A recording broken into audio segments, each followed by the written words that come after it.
This is the You Winning Life Podcast, your number one source for mastering a positive existence. Each episode will be interviewing exceptional people, giving you empowering insights, and guiding you to extraordinary outcomes. Learn from specialists in the worlds of integrative and natural wellness, spirituality, psychology, and entrepreneurship, so you too can be winning life. Now, here's your host, licensed marriage and family therapist, certified neuro-emotional technique practitioner, and certified entrepreneur coach, Jason Wasser. Today's guest is Dr. Aaron LeBauer, who's a doctor of physical therapy, international speaker, podcast host, author. He's the host of the Cash PT Lunch Hour podcast, author of the Cash PT Blueprint, and has helped thousands of passionate physical therapists scale their time, income, and impact without relying on insurance. Not only is he a PT, but he is on a mission to save 1 million people from unnecessary surgery by helping other passionate therapists succeed in business and learn how to market directly to patients.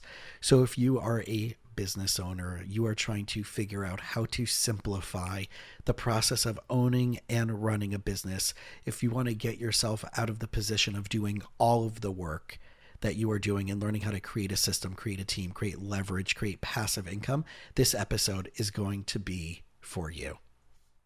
All right, Aaron. So welcome and thanks for hanging out with us. Hey, Jason, thanks for having me on your show. Appreciate it. My absolute pleasure. So as we were talking about pre-gaming, I know a lot about your world, and I'm an incredibly passionate advocate of the PT world. And I know a lot of the transitions that have happened over the last 10, 15 years of going from a master's level to an entry-level doctorate, which I think is a brilliant move on their part. But what I would love to start off with was, what was it that inspired you to make the decision that this is what you want to go all in on for you professionally? Yeah, I think it goes back to me being a massage therapist. Actually, before that, I was pre-med in college, but at Duke University. But the first night of organic chemistry, I realized it was going to take me 4 hours to do the review homework from the prior 2 semesters where I got an A. And I was like, I'm not doing 4 hours of work every night for one class. So let me do something different. I graduated college. I lived in Israel and then for a year, and then I moved from North Carolina to California with everything I owned in my car, slept on a couch for 6 weeks and just bounced around, couldn't get a real job. But I knew I wanted to help people. I liked using my hands, and my mom had suggested at some point, become a massage therapist. So I did. But I had this epiphany one day working as a bike messenger that I can be a massage therapist, work 4 hours a day, and race my bicycle, the other 4 hours of the day, and have enough money to do both and live there. But after being a massage therapist for about 4 or 5 years, a theme started happening with my clients. They would tell me, Aaron, I know when I tweak my back, I need to come see you. Okay, great. So they knew they needed to come see me. Then they'd say, but no one else has touched me and helped me be able to touch me where I hurt, or been able to help me like you have. Yeah. And I'm like, okay, they've been I've seen acupuncturists, chiropractors, massage therapists, PTs, been an orthopedic surgeon, had the surgery, had the injection, et cetera. And you're the first person to touch me where I hurt. Okay. So, all right. My ego is a little big, but not super big, but I was like, what's wrong with these other people? I'm like, okay, great. But what's wrong with these other people? Why aren't they? And these are simple things like touching you on the quadriceps, or, shoulder muscles, like rotator cuff muscles, or, your traps, just reproducing the pain. Okay. But then they said, okay, Aaron, when am I actually going to get better? It feels good when I come to see you, but when is this going to stop? And I was like, well, I don't know. That's not my training. And because I was doing more medical massage, my wife, who was also a massage therapist, at the time, encouraged me to look into physical therapy. We were living in the Bay Area at the time, and it was going to be almost impossible to go back to PT school anywhere nearby because I was going to have to take 10 prerequisites. Well, life kind of kept moving on, and we ended up moving back to North Carolina, where I was born and where I'm from. And I was able to go back to PT school by taking only 2 prerequisites. And I was like, okay, let's try that. It wasn't just a on the whim thing, but it was I should do something different than massage because I want to keep advancing my career. And I could get in, I can apply to Elon, hopefully get in. I applied to Duke in Carolina as well. I got into Elon first because they had rolling admissions, and I went to PT school and got my doctorate of physical therapy. That's amazing. As you're telling this story, I'm echoing my own journey of, I also went to Israel after high school and I lived there for 2 years, not knowing, anything of what I was going to be doing. And I, had this, like, I like connecting with people. I like talking to people. And before I was a therapist, I joked that I was a professional Jew. I worked in nonprofit, like, youth group programs and sleepaway camp and Princeton University Center for Jewish Life and youth director at a synagogue. And I was basically doing therapy, but getting paid nonprofit salary, right? Right. And my admission into graduate school, or my thought about going to graduate school, was one of my students who ended up going to conflict resolution for her master's. And she's like, well, what are you doing next year if you're not coming back? And she's like, you should become a therapist. And I'm like, well, I'm not great with testing. And here I am working at Princeton, a school I never would have gotten into because I barely graduated high school. And we found a program in South Florida, back where I'm from, and it had no GRE requirement. And when I found out, they're like, we don't believe that taking the standardized test will convince us, if you do well, that you'll be a great therapist. Right. And I'm like, damn, this is a great philosophy. So very similar to you having this credit thing, right? This prerequisite pre-credit thing. I had these same, things that if Nova didn't have, if they had a GRE requirement, I don't know if I would be a therapist. Yeah. Yeah. Mine was like, Elon was like, just get 1,000 on the GRE. I was like, well, that's going to be tough. So I went and I studied for a week and I got 1,010 points, and that's all I needed to do was to get in. Yeah. The funny thing is I had been out of school for 10 years. And so like Duke and Caroline and Elon were all like, well, we only count the credits if you've taken them within the last 10 years. And I asked them and they were like, well, just apply. Even, the admission counselor at Duke was like, just apply. I was like, I did these undergraduate courses at Duke. Like, he's like, just apply. I was like, okay. But it was like, okay, so I've had life experiences and you're kind of going to punish me for not, for being in the healthcare field. There are all those little unique hurdles that we get through to actually get to the other side, which are kind of end up being fun stories. So, yeah, well, that kind of like hints at like the conversation of once you are practicing and the whole purpose of not just wanting to help people, but helping them get past the limitations of the help they can't get because the system is set up in a way to not give them everything they need. Oh yeah. And right, that even the education system, which is really challenging, going back to what you just said, well, we only accept credits within a certain window, but I went to this school, right? And yeah, and how much the system that at one point is useful, especially for those of us who need a license to practice certain things, right? Law, medicine, those type of things, accounting, and where we do need to have higher standards. But sometimes that limits the possibility of people like you and me who may not have had the resilience or the fortitude to just keep going and to ask anyway. Right. Oh yeah, absolutely. One of the funny things is I think Duke required for PT schools, growth, like anatomy, physiology. Well, as an undergrad, they didn't actually offer that as a biology class. It was like invertebrate, anatomy, I was like, for being like a biologist. Yeah. And so it wasn't even a class that they'd, so many hoops or like steps or hurdles are put in front of us that I think a lot of people aren't willing to try to go through.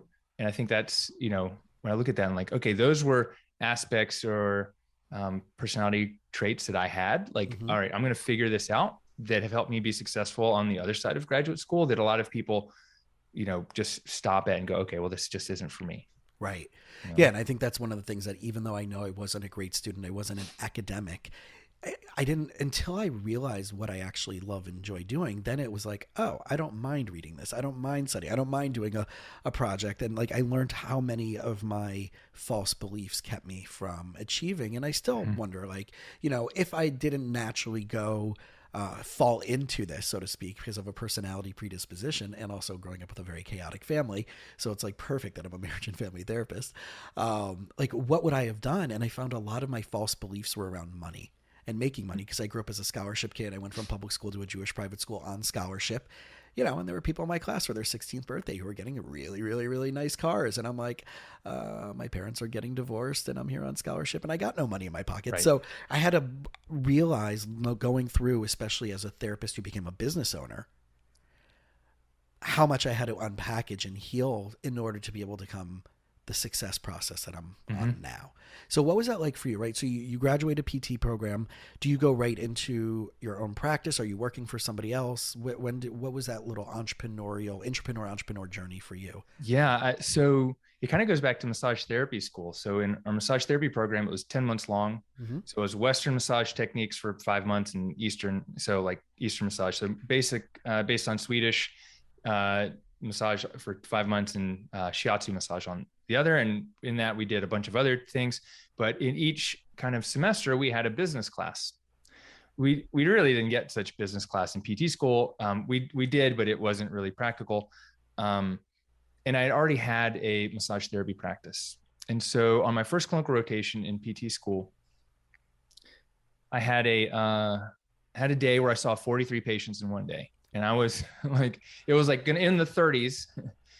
And then like the basketball team strolled in at 6 and was like, hey, can you guys treat us before our big tournament tomorrow or game tonight at 9? I don't know. I can't remember what it was. A lot of people. I know. So I was doing notes until like 9:30 or 10. And I'm sitting there going, I can't do this when I graduate. Like no one's going to pay me to treat patients the way that I want to see them, so I'm got my hands on. So basically it was people weren't getting touched where they were hurting, even just to acknowledge or for the therapist to show the patient that I know where this problem is.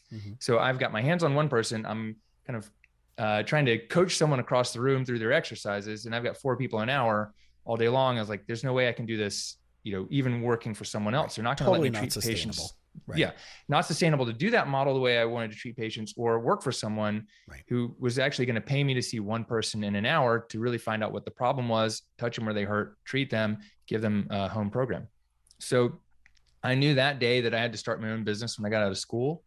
My clinical instructor said, no one's going to pay more than their copay for PT. And at the time, copays were $20 to $50. And I was charging $85 for like massage therapy, myofascial release, like medical massage type of stuff.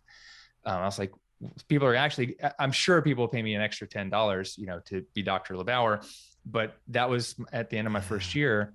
So as it went on, I did some other clinical rotations. Like, this is exactly what I'm going to do. I'm just going to start my own business and I'm not going to do it with insurance. And so I think I graduated in December, took my licensure exam end of December, early January.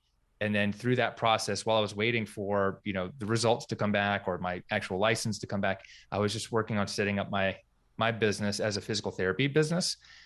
And I started seeing patients, I think, beginning of February, and I haven't worked for anyone else, and I've only worked for myself. And we charge much more than I started, but how we charge and how we price is a different conversation.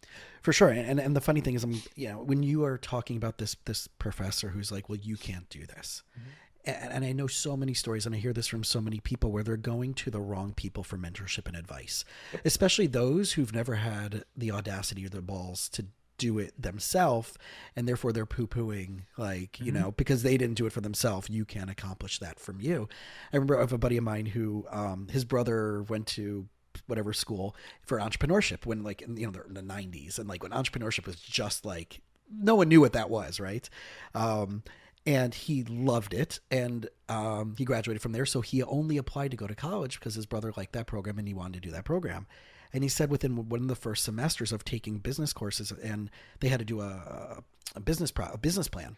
And he goes to the professor of the class and he goes, so when you did this for the business that you created, was this the process that you went through, and what was the outcome for you? And the professor goes, oh, I've never owned a business.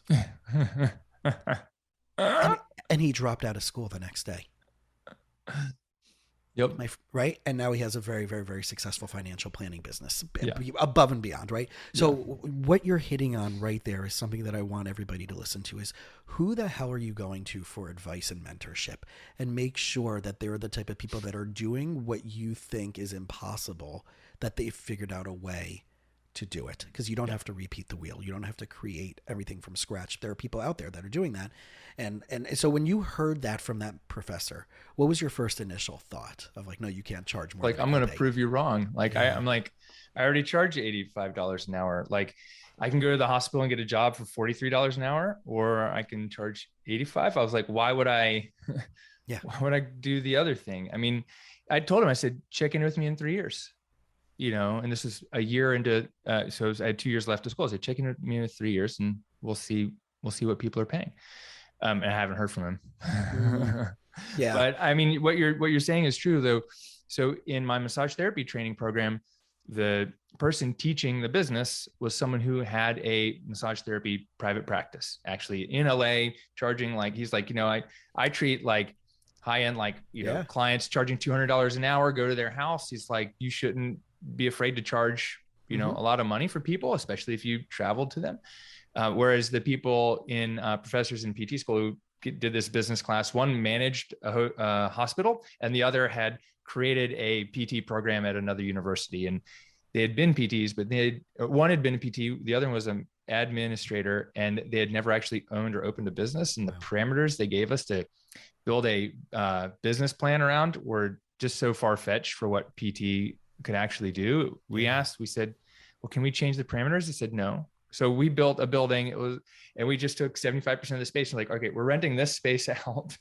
And then our clinic's going to be a 2,500 square foot clinic. It was ridiculous. Right. And this is, I think, what I find in a lot of people, especially with a lot of my clients, is that they're stuck in that mindset. And we don't know, one, the whole idea, and we're going to get into that about the passive income play, but two, like, whether you're reading like the E-Myth, right, the entrepreneur, manager, technician side, or as my coach, Rick, talks about, like simplicity, probability, and leverage, but people forget the leverage part.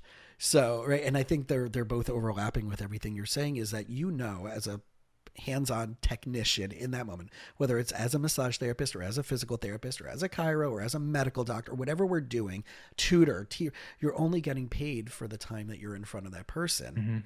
And you can't handle anything else. You can't do your marketing during that time. You can't do a podcast interview during that time. You cannot answer calls of any potential incoming clients that are hot leads. You can only be the technician doing that, which you do, and you're trading your time for money. So when you started figuring out that method, what were some of the things, like, was there any books that, that popped up, anything that like informed you to like have different information?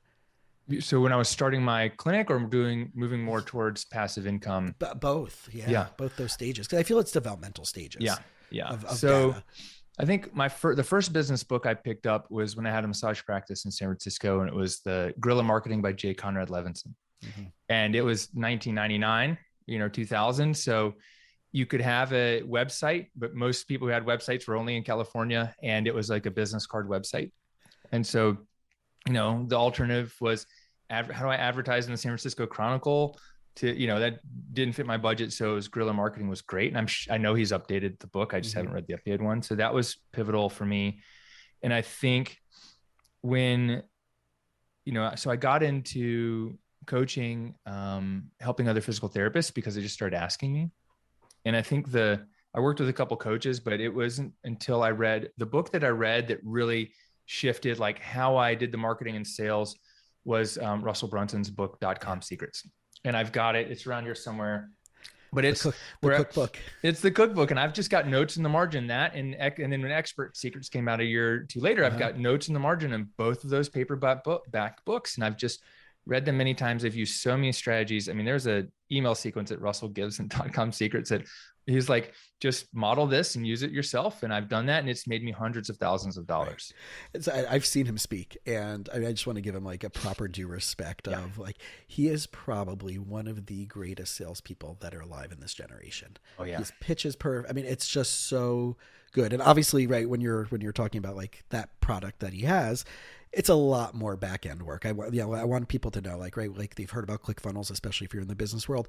There's so much back end that, like, again, going back to leverage is don't do it yourself unless you're not working. You have nothing else going on and you're like literally trying to make your first dime. But I would challenge people out there, like, who find someone online who's an expert at doing that. And that's what they do all day, and let them take a piece of that pie for you to make the hundreds of thousands of dollars that you wouldn't have made otherwise, because you're not going to be an expert on this. So, again, going back to the leveraging out and building a team and building a system, which, I want to get more into. When you started doing this practically as a practitioner, how did you start like laying that out? Like, what was the first brainstorming idea of like, okay, here's how I want to build up my system. Here's how I want to build up my team. Like what thought process did you have around that? Instead of being like, okay, well, I can see 100 patients a week. or I can do 10 patients a week at a higher fee and then build out a team. And right. So what was some of that process and those steps that kind of you went through during that time frame? I think initially so many people, like not just my clinical, like clinical instructors, my professors would look at me like, Aaron, where are you working once you graduate? I'm like, LeBauer Physical Therapy. And they're like, wait a minute. And like, yeah. And they're like, oh, wow. Do you have your insurance contracts and everything? So I was like, no, I'm not doing insurance. They'd look at me like I was crazy. And so really for the first 5 years of my clinical practice, it was me just doing it to prove to everyone that it could be done, because so many people told me it couldn't be done. It shouldn't be done. Even that, if I wasn't a Medicare provider, I was practicing unethically and I couldn't so much as breathe on a Medicare beneficiary and be in the same room, like just a lot of misinformation and fear. And so lots of fear. Yeah. Lots of it. And, I'd call, like, even around the whole Medicare topic, I'd call the North Carolina, APTA person, the national person, I'd call someone else, and they'd give me 6 different stories. Like the same person would give me a different version each time I talked to them, because they just didn't know, or no one was asking these questions. And it was one of those things where it's like, I felt like the more I asked, the more trouble I was going to get in, kind of like in school, like the more, I don't know what, like when you get in trouble as an adult, you're like, okay, maybe I just shouldn't ask these questions. I should just do. But no someone one has to be a this. trailblazer, right? And I had the same issue. It's funny, when I started going down the integrative medicine rabbit hole with neuroemotional technique, and part of it is we use a little homeopathy, we use some nutrition, and then I started taking nutrition program. Like I would go to the seminars from companies like Standard Process or Apex Energetics or Design for Health. They're actual clinical training programs, and I was the only therapist in the room. And I just wanted to have basic information. I wasn't like giving my clients anything, and I wanted to know enough to CYA, right? And then I started calling around like liability insurance and the state board, and they're like, well, it doesn't say, just because it doesn't say you can't doesn't mean you can't, right? In other words, then I went to the nutrition board, and it said my licensing board in Florida, the 491 board, which is mental health and marriage and family therapy and social work, are exempt from nutrition guidelines as long as they're doing it within their scope of practice. Yeah. But then there was no scope of practice anything about nutrition within the marriage, within that board. So I'm like, I'm just going to continue taking CEU upon CEU and training programs and a certification in integrative mental health and nutrition, because if it comes to it, someone has to be a trailblazer, and I know what to refer out to functional medicine, and I know what to refer out to PTs or chiros or acupuncturists, where it's not purely. So I love that you did that, because a lot of people, it's scary as hell, the insurance thing alone, of how can you not use your insurance, especially when you get into clinical diagnoses, and what happens if they don't meet criteria, and what happens, how long can you build that criteria for, and all those other things. So when you started off from the beginning, what was your biggest fear about not only just having to prove them wrong, but like, from the financial side, can this really happen? Can I really ethically and morally convince someone that this is a better thing to do than just billing an insurance? Yeah. I think my biggest fear was I'm not going to make enough money to support my family. Enough people, and enough people won't want to come or won't want to pay, and I won't be able to support my family, and I'm going to have to go get a job that sucks. And like, what did I get into? But, I think I didn't want to let that stop me. I didn't dwell on that too much, but I think if I look back, it's, my wife got pregnant halfway through my 3rd year. Oh, wow. So I think I started practicing like legally as a physical therapist in February, and my first daughter was born April 4th. So it was like 2 months to really start making money, to generate revenue that my wife wasn't able to generate, to kind of make it up. So there's a lot of pressure. And I think my fear was that it wasn't going to work, and everyone's going to say, hey, see, I told you so, and I was going to have to swallow that pill. So I didn't let it. And, I think in general, it's, the big fear is that, it's like, for me, it's like the fatal flaw, or the big fear is I won't be liked. Like, people won't like me if I do something different, or if I say what I really think, people are going to be offended. I think that's in operating the business and everything, it's like, I have a hard time coming around to that, but like, the fear of failure is no longer there. I want to be able to, and I do this, and my VAs do this really well for me, is to be able to say something that I believe whether people like it or not. Yeah. And they'll pull that out of me better than I can do it, like for myself. And I'll be like, I was like, oh my God, I can't believe you said that. And you're like, well, that's what you said in the video. And I've gotten better at that over the years. Like, I don't care if I have haters anymore, or I make people upset. In our marketing, I try to be, I'm trying not to put people down. I just want to make that clear. But in the business we're in, there are going to be people that disagree with us. And I think that beyond making my practice successful, it was I'm going to respond to someone on an internet forum or in town, and they're going to not like my views, my political views or something else, and not want to do business with me, even though I can help them, and at the same time, there's some people even though I can help you, like our views are so different. Like, the way that your personality is and mine is, like, we shouldn't be working together anyways. And so I've gotten over that, and that's taken time. I'm so excited to hear you saying that, and you can see those who are listening to the audio can't see how big my grin is as I'm talking right now. That's exactly what I've moved my practice into over the last couple of years, especially the deeper I've gone into the mind-body integrative wellness side, where I actually heard from Dr. Patrick Gentempo. I'm not sure if you're familiar. He's a chiropractor who's done a lot of buying and selling, building practices, and he's gone into more to the documentary world and business coaching side of that. And he wrote a book called Your Stand Is Your Brand. And very much exactly what you're saying. And it's really about, you want that percentage of people that completely line up with what your values and your system is, and that's what they're looking for, and put your attention to them.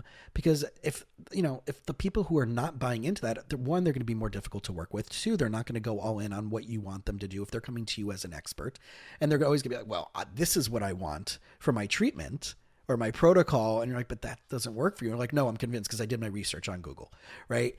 Then let those people go elsewhere, because you want that 30, 40% or that 20%, right? It's that 80-20 really, probably, that the 20% who do automatically agree with you, that are willing and seeing your value, that are willing to follow step by step what you're doing, and will get those expert results from it. And that's what I love. Like when I'm hearing people, whether it's dating or whether it's running their business or how they run their home, should be that, very core value-based proposition, where I even put that on my website, coming home from hearing him speak at one of my business conferences, where I put literally a line on the homepage of my website, and it says, if you are looking for mind-body integrative wellness, if you are ready to go all in, if you're ready to stop making excuses, if you've gone from therapist to therapist with little success, we're the right therapist for you. But if you're not, but if you're this, and this, and this, if you're shopping around looking for the most affordable, if you've already called 50 therapists and no one has, well, I want only a male therapist or a female therapist, or I only want someone who I think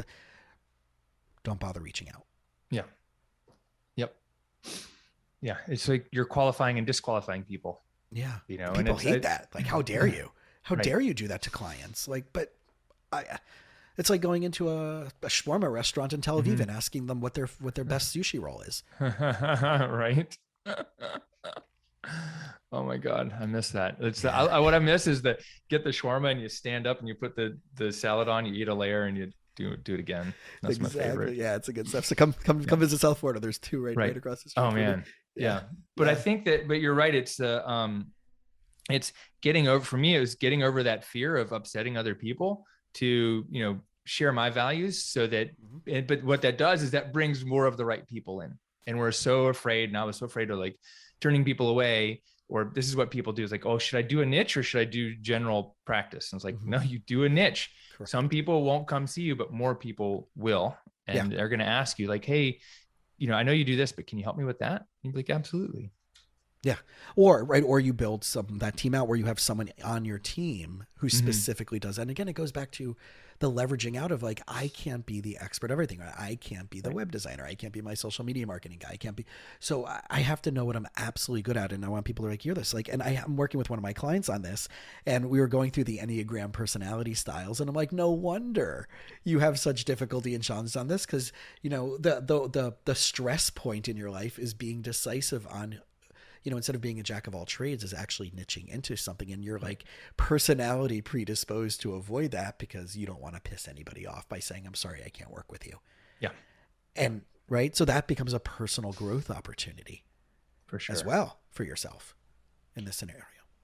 So yeah, so let's talk a little bit about like passive income, because this is something that over the last few years, right? People start off with like, the social media thing of the entrepreneurships and the everybody's now a CEO and all this stuff. And, you're legitimately running a company with business and with employee, right? So it's a very different thing. And my buddy Mike talks about this, like, just because you own a company doesn't make you a CEO. It just means you have a job that you've created for yourself.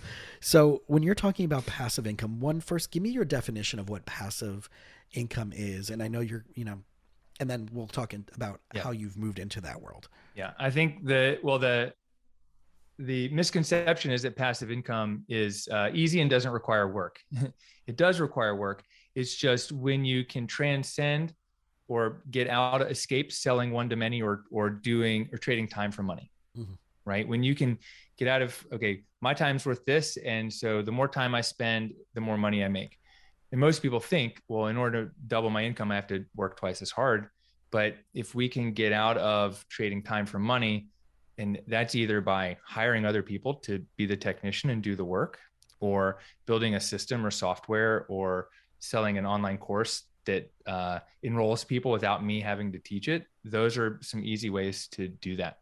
And so passive income to me is income that comes in, even if I'm hanging out with my kids at the amusement park or sleeping. It's because someone or something else is generating the actual sale for me. Yeah. So what are some of the ways that started getting, like the first way that you started applying that, and where are you at now? Yeah, I think the first way I started applying that was, the first thing I did to free up my time was hire an assistant, but she didn't help me generate income. She helped me see more patients and have more time to build my online course that everyone was asking me for. So that was the very first thing I did. And I waited probably 5 years too long. Like I said, everyone's telling me it's not going to work. So I just waited to hire someone too long. But what I did is I had launched an online course, and my online course sold well. Let me just say this. I hired a coach to help me launch an online course. And he recommended, build a sales page, send this email sequence, and we enrolled, and let's see what happens. And we enrolled 25 people at $197 before I even built this program. So I made $5,000 in a weekend. I was like, okay, great. Time to build the program. I raised the price. Right. So pause right there for a second, because this is such a expert secret, right? Yes. Where you put out multiple offerings and then you see what you get the bite for. I mean, this is kind of that whole, what's the fundraising platform. They do, like, we have this idea, we have this prototype, and it hasn't even been built yet, but do you want to invest in it? Right. But we don't realize that we can do this for other potential business ideas as well. So when you were doing that and you put it out there, how do I want to ask this? Were you 100% sold on your own product, or were you kind of doing beta testing of like which one of these things is kind of going to get more traction? Well, I knew that's a great question. I knew that the information I had could help someone build a successful cash practice. I just didn't know that other people would actually want me to pay me for it. I had some people pay me for like one-on-one, coaching, consulting, but it was like, I'm treating 25 patients a week. And I've got these other people want my one-on-one time. I'd already built a blog to, answer the most common questions. And I knew I needed to write like a book, but I was like, but someone else already has a book and they're selling it. And I don't need to write a book. I'm better on video. I'm better when I speak to people. Let me do a course. And so I figured out how to do a course, but I knew I wanted to create a course, but the whole idea is that I didn't want to create something that no one wanted to buy and spend time and money doing it. So I wanted to sell it first. And I learned it early and had success with it. I've seen people come through my coaching programs who spent $50,000 on a course, and they get in the coaching program and they just still can't make it up, and they're just impatient and they're thinking I'm going to save the day. And I'm not. And I've also launched a course that I thought everyone wanted, that I built out, and no one, people bought it. Like I made $20,000. I made, but I had like more refund requests than any other program I'd put out because it was too hard and they didn't want to wait. And I realized, okay, there's a marketing course. I was like, oh, they don't really want to put in the work or the time to see the results. And so it wasn't like, let me try this and let me try that. It was, okay, everyone's asking me to help them with this. Let me figure out what's the best way to do it, but I don't want to build it. And I don't want to spend my time or money or effort creating a website, a membership website, hiring a VA to set this thing up for me if I don't have any like money or capital. And that's what I did. And I've done it multiple times that way successfully. I've taught people to do the same thing. And it's kind of like a beta test. but it's not a this or that. It's a, let's try this thing. It doesn't work. Okay, let's tweak the headline. Let's tweak the promise and see what happens. And are these only PTs that are tapping into this, or it can be leverageable to other? Mostly, like for the programs that I do and coaching I do, is mostly PTs. I've got some massage therapists, some chiros, a couple acupuncturists, body docs. Occupational therapists, et cetera. Yeah. It's in the neuroemotional technique world, even though we all are mind body practitioners, they play through like, you're the mind docs, you're the body docs, even though we both are doing very similar stuff when it comes down to it, especially through an NET, but that's kind of how... And business is business. So if you're teaching business, I'm teaching business, it doesn't matter what kind of therapist I am, right? Maybe 5% around practice act legalities and maybe some insurance, type of things like Medicare, like PTs can't opt out of Medicare, but occupational therapists can, or something like that. It's just like there's a missing comma somewhere. So, whatever, like those little things, but everyone has to figure that stuff out on their own generally anyways, because it's mostly state dependent or, right. Stuff like that. So when you're saying like people are finding something too hard, is there, I've taken a bunch of courses online. For me, I found I love going to workshops in person. I mean, besides the pandemic, which made it really tough to do that. And so therefore I was taking like Zoom type courses. What are some of the pros and cons that you found for some of your learners? Yeah, I think, have come out of that. Yeah. I think the thing that I learned is that number one, people want results right away. So, I even had the training. It was like, do this and you're going to get some results. Well, I do something very similar with my mastermind members, but they're paying me 10 times as much and they do it and they get the results. And for $2,000 or $2,500, people are like, oh, I'm not really sure.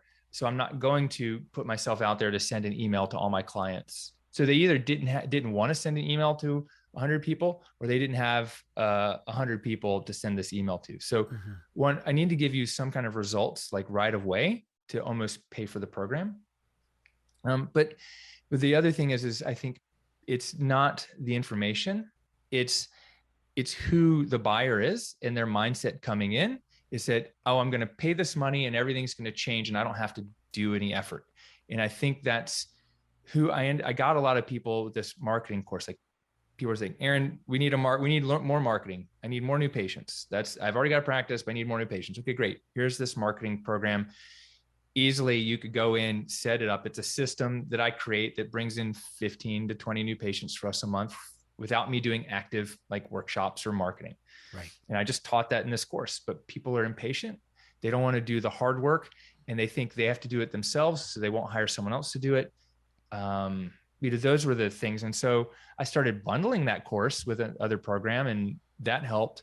But the last marketing program I did, I taught a whole lot less and we did a lot more together. And we did the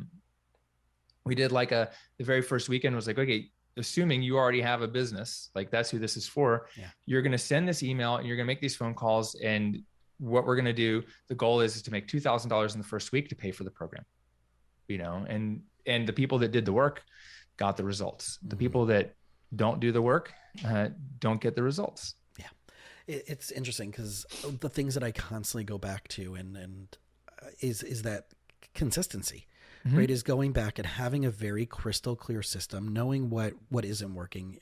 Someone, I'm sure you've gotten those calls of like the golf course country club and put your ad in our country club. And I'm like, when are the and someone posted about this in one of my Facebook therapy groups. And I'm like, when are number one, print marketing is dead.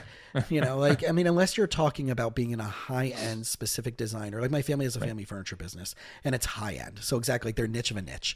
And it's high end and it's design and it's hand spec too, right? There's off stock. You mean like $20,000 couches or more? Yeah. That type of stuff. We have those here in North Carolina. Okay. Right. Well, that's High Point. I've been to, I've been to High Point multiple times in my life for the furniture show. So, what an incredible thing that is that they have going on there. I mean, it's from when I was a little kid to going a few years ago, it's holy crap.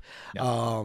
Sorry, I didn't mean to get you off. No. I was just at like Furniture South last week and it was like, couches are still $8,000, but they're on sale. They're 20% off. Right.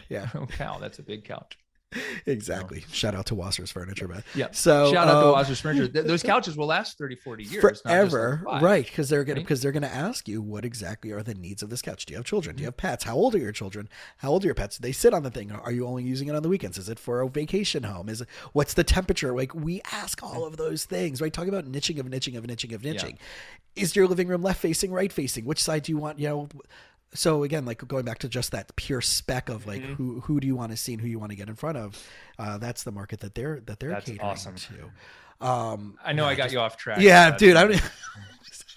What was I even asking you? That's how my brain works. Yeah, that was just a really crazy side tangent. But but I'm wondering, like, when people go and they're investing in this and they want to see the outcome, I think it really is like, what's the process? What it's going to be transformed? How am I going to be transformed?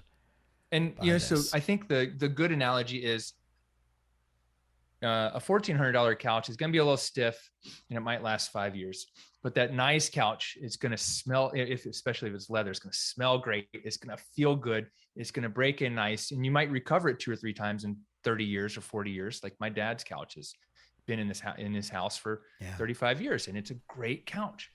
But the results are different, and those results for like a couch come years later. Like I've got a couch I'm replacing. It's 5 or 6 years old, but the kids and the dog have just abused this thing.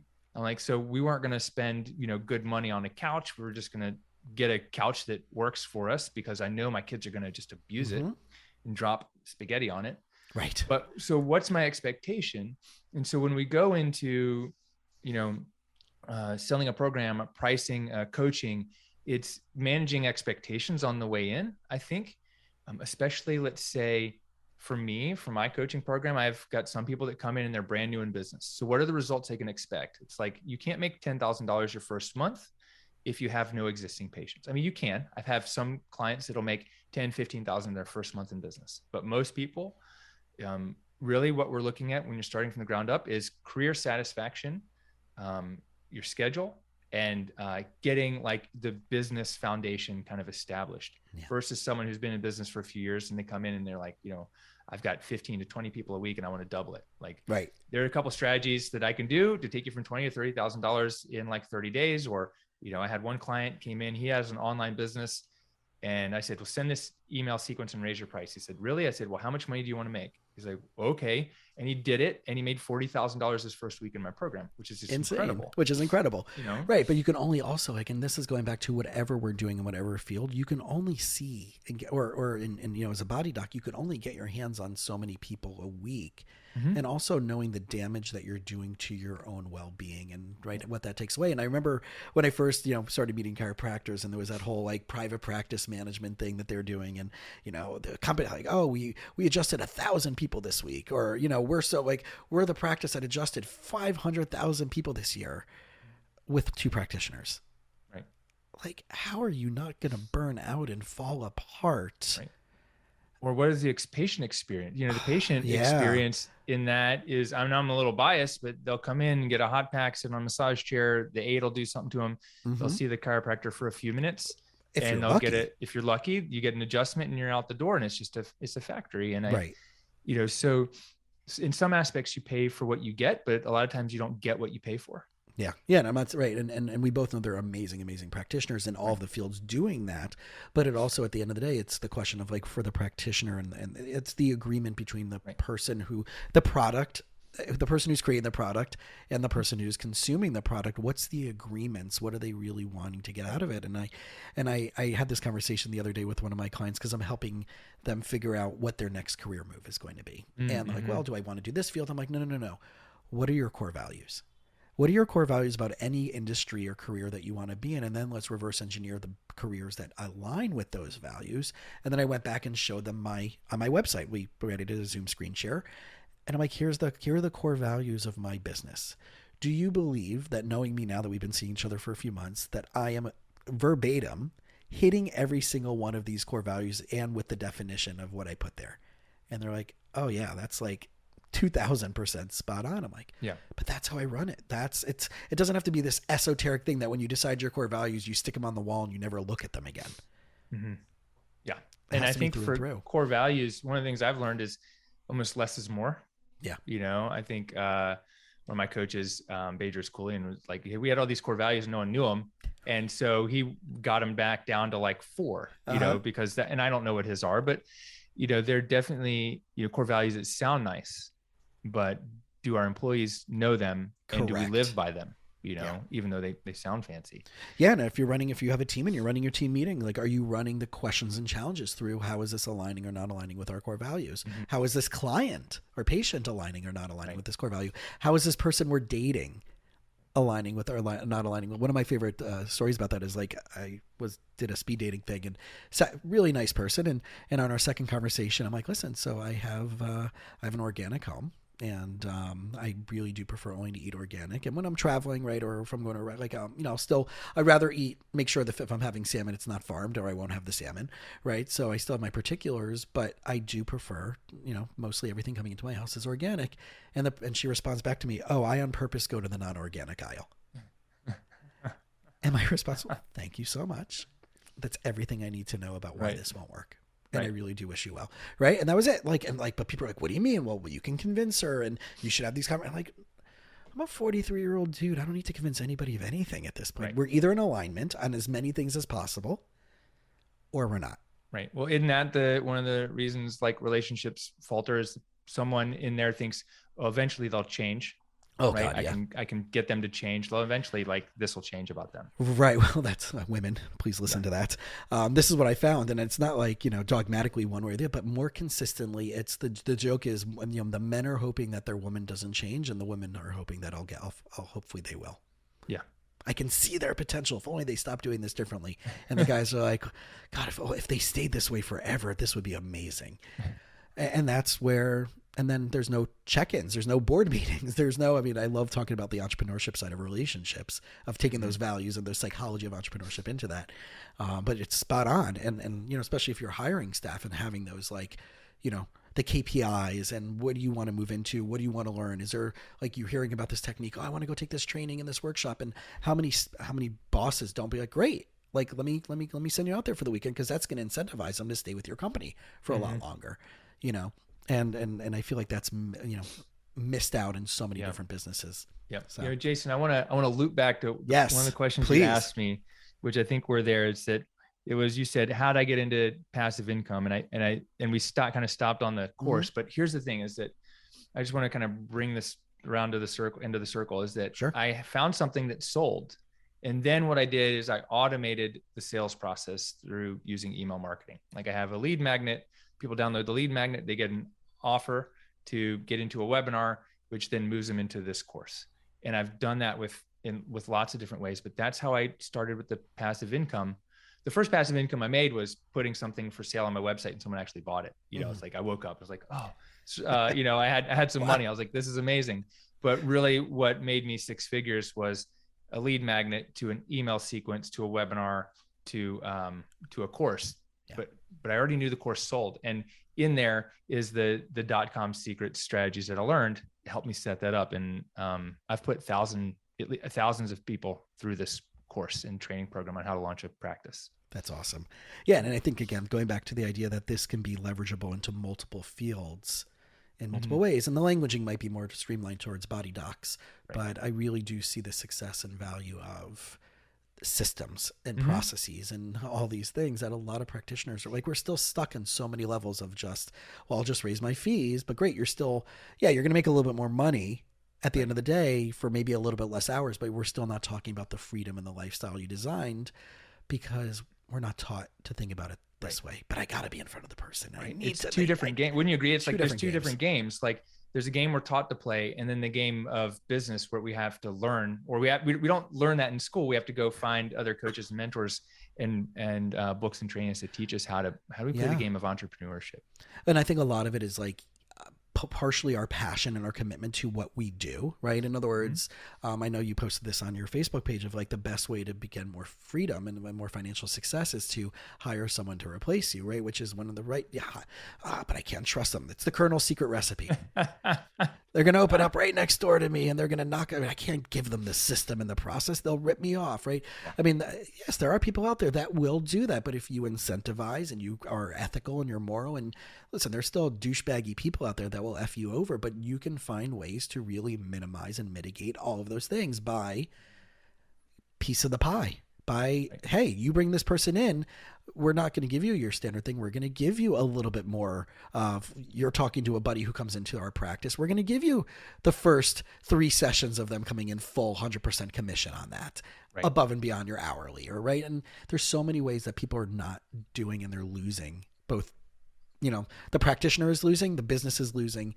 And I think that's something that, we need to talk about more. So as we wrap up, let's just give a few places of where everybody can find you. I know you have your book, you have your podcast, you have your website with the courses. So where can they go to find you and reach out and connect with you?